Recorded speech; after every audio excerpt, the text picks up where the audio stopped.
મિત્રો સાથે વોટ્સએપમાં કે શેર કરવાનું ભૂલતા નહીં દોસ્તો. તો ચાલો દોસ્તો ગામ આજે રૂખડ વૃક્ષની મુલાકાત. ગોળની કઢી બનાવી અને એ અહીં જમે અને પછી નિવેદ જુવારી અને પ્રસાદ લે. મતલબ બોલાવીએ વધારે માહિતી માટે. તો ભાઈ આપણી સાથે અત્યારે શ્રી પુરોહિત કોઈ મનાય છે ને કે અમુક મંદિરે ભાઈ જાવ કે અહીંયા મનાય છે આ વસ્તુ મને કોઈ પણ જ્ઞાતિ કોઈ પણ બધા જ લોકો અહીંયા માનતા લઈને આવે છે દર્શન. એવું નહીં કે આ માણસે આને જોયા કે આ ધર્મના લોકો આવ્યા તો અહીંયા નહીં આવવાનું. બધા જ ધર્મના લોકો આવે છે અહીંયા. તો દોસ્તો કોઈ પણ અહીંયા આવી શકે છે, કોઈ એની કઈ માન્યતા છે તો તે શું છે? જે માણસો છોકરાઓ હોય પણ ના મળતી હોય અહીંની માનતા રાખે અહીંયા આવી અને છોકરાને.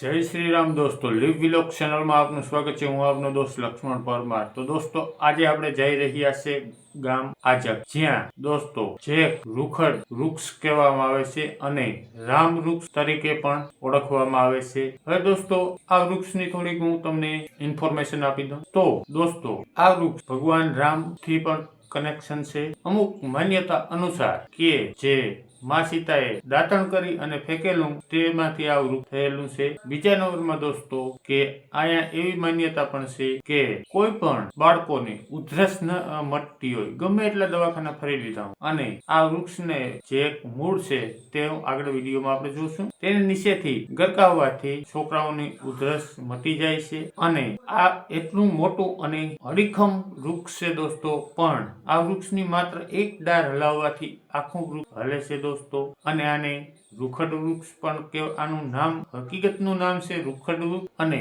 રામથી રિલેટેડ છે એટલે રામ વૃક્ષ તરીકે પણ ઓળખવામાં આવે છે દોસ્તો. તો દોસ્તો વિડીયો સારો લાગે તો લાઈક કરી દેજો, ચેનલમાં પહેલી વખત આવી હોય તો સબસ્ક્રાઇબ કરી દેજો અને બેલ આઇકન પ્રેસ કરી અને તમારા મિત્રો સાથે વોટ્સએપમાં કે શેર કરવાનું ભૂલતા નહીં દોસ્તો. તો ચાલો દોસ્તો ગામ આજે રૂખડ વૃક્ષની મુલાકાત. તો દોસ્તો આપના ગામમાં પણ કોઈ ઐતિહાસિક મંદિર, સ્ટ્રક્ચર અથવા એડવર્ટાઇઝમેન્ટ માટે કોન્ટેક્ટ અવશ્ય કરજો. અમે ત્યાં આવી અને વિડીયો શૂટિંગ કરી જઈશું અને સનાતન ધર્મને ઉજાગર કરવાની કોશિશ અવશ્ય કરીશું. તો દોસ્તો આપણે ગામ આજક, જે રૂખડા બાપાનું વૃક્ષ કહેવામાં આવે છે, ત્યાં આપણે આવી ગયા છીએ અને પુરોહિત શ્રી, આપનું નામ જણાવશો? હરિભાઈ જીવાભાઈ પુરોહિત અહીંયા આપણી સાથે છે, જેને વાડી બાજુમાં છે, તે સેવા પૂજા અહીંયા આપે છે. એટલે તેને પાસેથી વધારે માહિતી આપણે આ વૃક્ષ વિશે લઈએ. આનો ઇતિહાસ શું છે, હું અહીંયા માનતાઓ લોકો માનતા હોય ઘણી કરીએ છીએ અને આપણે ઘણું બધું જોયું છે. ને અહીંયા એક ગણપતિ બાપાની જે વૃક્ષની અંદર મૂર્તિ પર ઉકેરાયેલી ગયેલી છે તે પણ અમે તમને જણાવશું. પણ પહેલા આપણે આ વૃક્ષનો ઇતિહાસ આખો આપણે બાપા પાસેથી જાણી લઈએ. તો થોડોક ઇતિહાસ જણાવજો. વધારે તો આ બહુ પૌરાણિક ઝાડ છે અને રામનો રૂખડો કહેવાય. અને એમ કે રામ લક્ષ્મણ સીતાજી અહીંથી નીકળ્યા હતા અને અહીં સીતાવન છે, ત્યાં પછી એની વાલ્મીકી આશ્રમમાં એ બધા ત્યાં સ્થાપના કરી અને એ ત્યાં તીર્થસ્થળ છે. અને તે દિવસના વખતનું અમને, અમારા બાપા અને અમારા બાપદાદાને કોઈને પણ આ ઝાડ ક્યાં કેટલી ઉંમરનું છે એ હજી સુધી અમે કોઈ જાણતા નથી. આવા એમને એટલા વર્ષોથી આ માન્યતા અને પરંપરા હાલી આવે. ઉપરાંત અહીંયા આ ગણપતિ ઝાડમાં એક કુદરતી રીતે ગણપતિનો અમુક આકાર ઉપસેલ દેખાય, બે કાન, સૂંઢ, લાંબી ડાળી છે એ. અને આજુબાજુના માણસો બધા ખૂબ દર્શન કરવા અને પોતાની માનતા જે થોડી ઘણી કરે એ બધું લઈ અને અહીં આવે. અહીંનો આ પ્રસાદ પણ આખો નોખી ટાઈપનો છે. એમાં પેલા દશામાના ઢોકળાની જેમ ઘઉંને રોટલીના 4 પડ વારી અને ગોળની કઢી બનાવી અને એ અહીં જમે.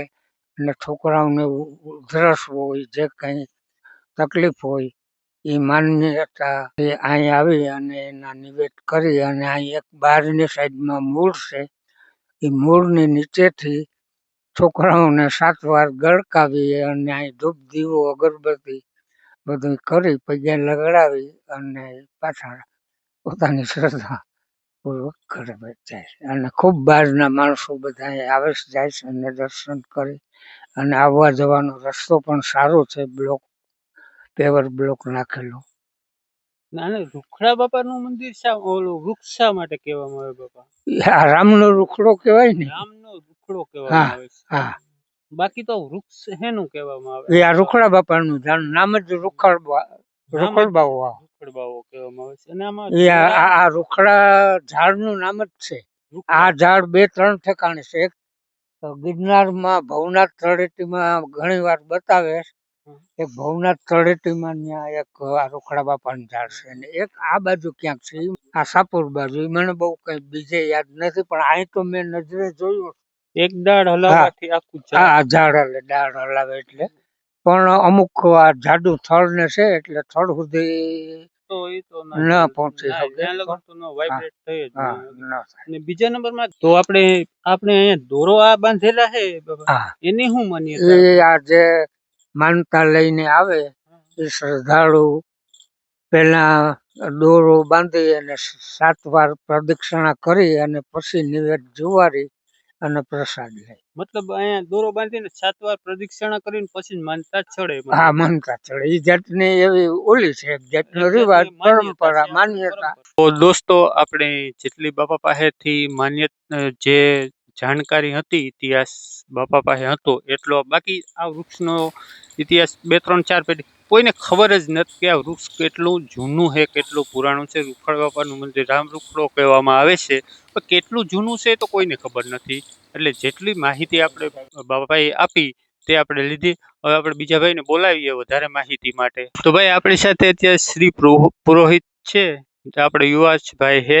હવે આપણે તમારે અહીંયા કઈ રીતના આવવું, તમારે ક્યાં રસ્તો, તે બધી માહિતી આપણે શ્રી પુરોહિત પાસેથી લઈએ.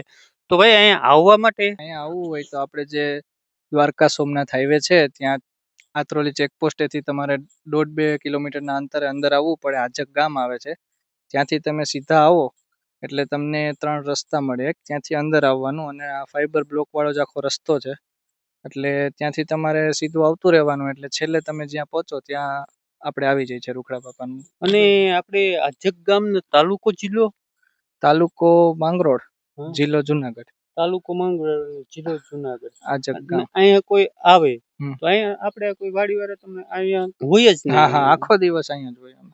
ઓકે, કોઈ પણ માહિતી કોઈને જોતી હોય, કોઈને કઈ કામ હોય કઈ અહીંયા? નહીં, આખો દિવસ અહીંયા જ હોય અમે.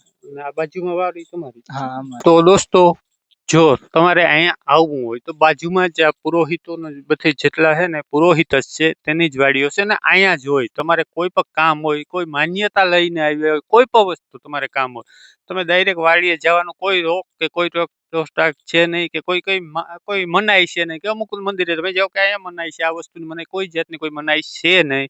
તમે અહીંયા આવી શકો ગમે ત્યારે અને ગમે ત્યારે, અને તમે વાડીએ ગમે એને વાડીએ જાઓ, તમને આવકારો સારો મળશે અને તમને બેહાડે, તમને બધી વાતો અને આખી ઇન્ફોર્મેશન તમને આવશે દોસ્તો. તો શ્રી પુરોહિતભાઈ, અહીંયા કયા ધર્મના લોકો આવી શકે? અહીંયા એવું કોઈ પણ જાતનું રિસ્ટ્રિક્શન નથી કે કોઈ પણ આ ધર્મના માણસો આવી શકે. અહીંયા બધા જ ધર્મના માણસો આવે છે.